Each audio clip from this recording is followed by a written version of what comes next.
a is to b equal b is to c, এটা হইতে হয় তাহলে ক্রমিক সমানুপাত। অথবা এটাকে আমরা লিখতে পারি a by b equal b by c। তাহলে এখানে যদি আমরা আর গুণন করি তাহলে কিরকম হবে b স্কয়ার ac। অর্থাৎ তোমরা এখানে কি দেখতে পাচ্ছ, ক্রমিক সমানুপাতের ক্ষেত্রে একটু দেখো যে এখানকার প্রথম অনুপাতের শেষ সংখ্যা দ্বিতীয় অনুপাতের প্রথম সংখ্যা, এখানে সেটা হচ্ছে গুণফল ইকুয়াল হচ্ছে কি হইতে হবে, এখানকার প্রথম অনুপাতের প্রথম সংখ্যা দ্বিতীয় অনুপাতের শেষ সংখ্যা। এইটা জাস্ট তোমরা মাথায় রাখবা যে আমরা লিখব যেই ক্ষেত্রে কি হবে, এই সংখ্যা দুটির গুণফল বাকি অবশিষ্ট সংখ্যা দুটির গুণফলের সমান হবে, সেটা হচ্ছে ক্রমিক সমানুপাতে, বাকিগুলো না। তাহলে আমরা হচ্ছে একটু অপশন চেক করে দেখি। দেখো আমরা কি করব, আমরা দেখব যে হচ্ছে এই পাশাপাশি যে সমান চিহ্নর পাশাপাশি যে দুইটা সংখ্যা আছে অনুপাত আছে তার গুণফল হইতে হবে পরবর্তী দুইটা সংখ্যার গুণফলের সমান।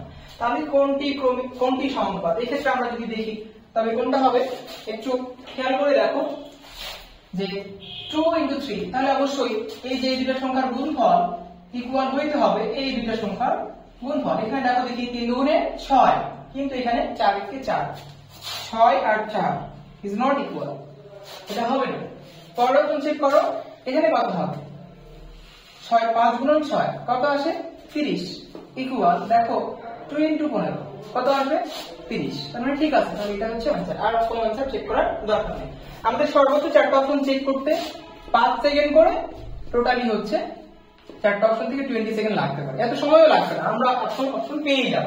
দেখো পরে এমসিকিউটা তোমরাই পারবা, তোমরা নিজেরাই করতে পারবা। দেখো সমানুপাতের উদাহরণ নিচের কোনটি, এটা আছে ময়মনসিংহ বোর্ডে, কতটুকু ইজিলি তোমরা করতে পারবা। দেখো 5 সেকেন্ডও সময় লাগবে। আমরা হচ্ছে এখানে ক নম্বরটি যখন টেস্ট করে দেখি 4 গুণন 4 কত আসবে 16, দেখো দেখি 3 3 9, এটা হবে না।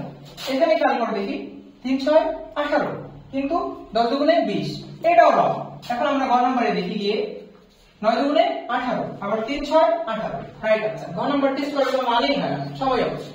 আচ্ছা, আবার দেখো পরবর্তী এমসিকিউ তোমরা নিজেরা করতে পারবে। এখান থেকে তোমরা ক্রমিক সমানুপাতটা বের করে দেখো দেখি কোনটা হচ্ছে। এখানে দেখতে পাচ্ছ এই অনুপাতের ক্ষেত্রে খেয়াল করো, আমরা তার আগে দেখো এখানে কিন্তু সমান চিহ্ন নাই, এই এতক্ষণ ছিল সমান চিহ্ন দেওয়া ছিল, কিন্তু এই ক্ষেত্রে নাই। সেই ক্ষেত্রে কি করবা, এখানে যেমন আমাদের এমসিকিউ এখানে কি ছিল, এখানে আমাদের বেসিক কি ছিল a is to b is to, এখান থেকে ক্রমিক সমানুপাত হয় কোনটা, যার হচ্ছে আমরা প্রতি ক্ষেত্রে a is to b is to c, এটাও ক্রমিক সমানুপাতের অন্তর্ভুক্ত, যার হচ্ছে তিনটা সংখ্যার অনুপাত একই হইতে হবে। সেই ক্ষেত্রে খেয়াল করো, আমরা যদি এখান থেকে এই তিনটা সংখ্যা এখান থেকে যদি এটা লেখা যায়, এখান থেকে যদি এটা লেখা যায় তাহলে এরকম হবে a is to b equal b is to c। এখান থেকে যদি এটা বের করা যায় তাহলে দেখো প্রথম অপশন কিভাবে টেস্ট করে দেখো, 5 is to 15 equal দেখো দেখি 15 is to 20। এটা করে যদি আমাদের আগের মতো আসে, এই দুটো গুণ করে দেখো 15 15 কত হবে 225। তারপরে আমরা যদি হচ্ছে 5 আর 20 গুণ করি তাহলে কত আসে 100, তার মানে হচ্ছে ক নাম্বার হবে না। পরের অপশনের ক্ষেত্রে একই হবে, আমরা কি করব, যখন এইভাবে তিনটা করে অনুপাত দেওয়া থাকবে তখন সেই ক্ষেত্রে আমরা জাস্ট হচ্ছে সেখান থেকে একটু অনুপাতটা বের করে ফেলবো। কিভাবে, আগের অপশনগুলোর মতো করে অনুপাতটা তৈরি করব। দেখো এখান থেকে এভাবে লেখা যায় 3:5, প্রথম দুইটা সংখ্যা নিয়ে একটা অনুপাত হবে, দ্বিতীয় দুইটা সংখ্যা নিয়ে একটা অনুপাত হবে, ইকুয়াল 5:6। তাহলে আবার আগের মতো হয়ে গেছে। আমরা এখন এখান থেকে চেক করতে পারি কিভাবে ক্রমিক সমানুপাত হয়। এই দুটো গুণ করে দেখব 25 ইকুয়াল এই দুটো গুণ করে দেখব 18, এটা হবে না। আমরা গ নাম্বার চেক করে দেখি, আবার একই হবে, এখান থেকে অনুপাতটা তুমি নিয়ে আসো, এখান থেকে অনুপাতটা নিয়ে আসো দেখি কত হয়। এখানে আমরা লিখতে পারি 2:4 ইকুয়াল 4:8।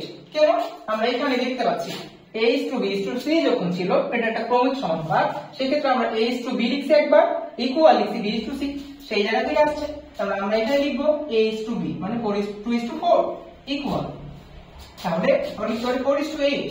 এই ক্ষেত্রে দেখো 416, আবার হচ্ছে এখানে 8 দুগুণে 16, তার মানে হচ্ছে এই অপশন রাইট।